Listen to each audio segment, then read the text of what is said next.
Alright, so in this sample problem, we have a ball of mass 1.5 kilograms is being thrown in the positive y direction. So we have a ball and its velocity is upward in the positive y direction. And we know at some future point, so if this is where it's at when it's thrown, so when y equals 0, we know that when y equals 10, the velocity is equal to 20 meters per second. And we want to know what the velocity is back here. And we want to know what the max height the ball will reach. And so remember, at max height, velocity equals 0 meters per second. And we're supposed to ignore air resistance, even though we at this point in time know what air resistance is. Another key part of this problem is we want to solve this problem using the work energy theorem. Technically speaking, we could solve this using information we learned when we discussed free fall. But we want to practice using the new information that we have learned, because on the exam you may not have the first equation sheet, or you may be given a problem where you're forced to apply this because you're not given enough information to use the free fall equation. So let's practice what we just learned in the previous video. Alright, so our goal is to find a velocity. And since our goal is to find a velocity, we want to employ the work energy theorem here, and it has velocity in it.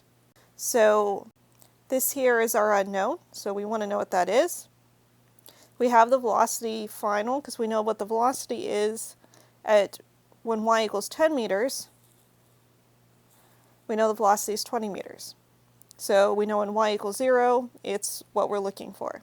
So we do have two data points we can work with. We're given the mass of the ball in the problem, so we can calculate how much work is done on the ball.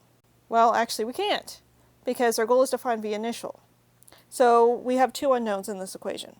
However, as I've written above, we can calculate the work done using force times displacement. So we're displacing in the y direction, so I say force in the y times delta y, which means we need to draw a free body diagram for this ball. We're ignoring air resistance. It's not sitting on a surface, it's flying through the air.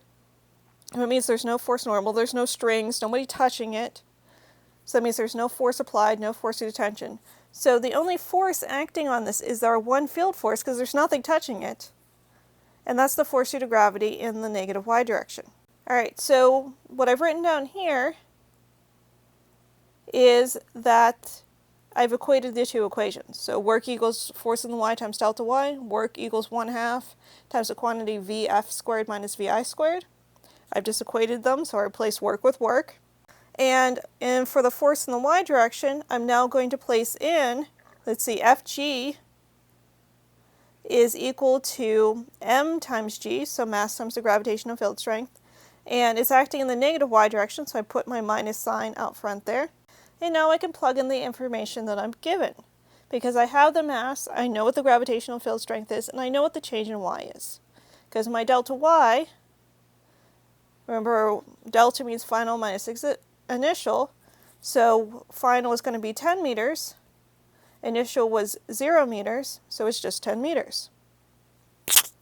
So I'm going to take a negative 1.5 kilograms times 9.8 meters per second squared times 10, and that's going to equal 1/2 times our 1.5 kilograms times the quantity 20 meters per second, squared, minus v initial squared. So when I solve for v initial, I get 24.4 meters per second. So that takes care of part A. I have figured out what the initial velocity is. Now I want to know what the maximum height is. I can use the same relationship I started with before. However, this time I'm going to make delta y my unknown, because I now know what my initial velocity is. It's 24.4 meters per second.